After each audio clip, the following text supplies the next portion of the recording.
शिवसैनिकच खऱ्या अर्थानं आदेशाचं पालन करतो। आदेशाचं पालन हे जे बोलतात की बाबा ते नाराज आहेत किंवा त्यांना काम करायचं नाहीये, हे डुप्लिकेट आहेत। म्हणजे ज्याला खऱ्या अर्थानं पक्षाची भूमिका कळली, ज्याला खऱ्या अर्थानं मातोश्रीचा आदेश कळला, तो मूळ निष्ठावंत शिवसैनिक हा आदेशाचं पालन परिवर्तन विकास आघाडीच्या बरोबरच राहून काम करणार आहे। त्याला कोणी विरोधक बोलतात मी दिशाभूल करणं त्यांचं काम आहे। आम्हाला काय कोणाची दिशाभूल करायची नाहीये। आमच्या कार्यकर्त्यावर विश्वास आहे, कारण मला कुठल्याही कार्यकर्त्याला फोन करायची वेळ आली नाही की बाबा काय करतोयस, काम करतोयस की नाही, त्याला सांगायचीच गरज लागली नाही। त्याच्यामुळे माझ्यावरून मी बाकी कार्यकर्त्यांना सांगू शकतो की कुणी किती बोललं तरी ह्या विभागामध्ये आमचा प्रत्येक कार्यकर्ता हा नेटानेच काम करतोय आणि तो ह्या तिन्ही उमेदवारांना निवडून आणण्यासाठी सक्षम आहे।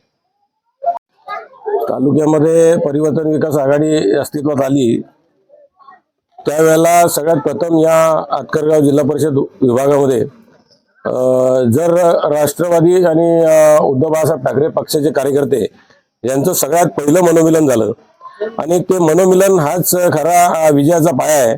कारण जोपर्यंत कार्यकर्त्याची मन जुळली जात नाही तोपर्यंत आपण विजयापर्यंत पोहोचू शकत नाही।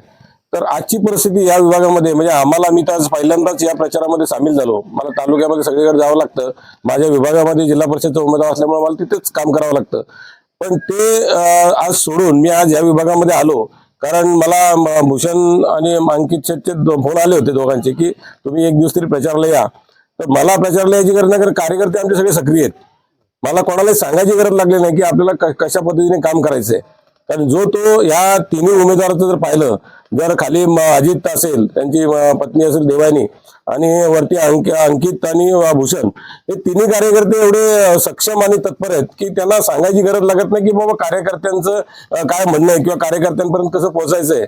म्हणजे इतके तत्पर उमेदवार मिळाल्यामुळं आम्ही आज या उद्धव बाळासाहेब ठाकरे पक्षाचे सगळे कार्यकर्ते त्यांच्या या कार्यप्रणालीवर खुश होऊन आज चांगल्या प्रकारे त्यांच्या खांद्याला खांदा लावून या विभागात काम करतात आणि नक्कीच या विभागामध्ये तिन्ही उमेदवार भरघोस मतं निवडून येतील अशी मला या सगळ्यांच्याकडून अपेक्षा आहे।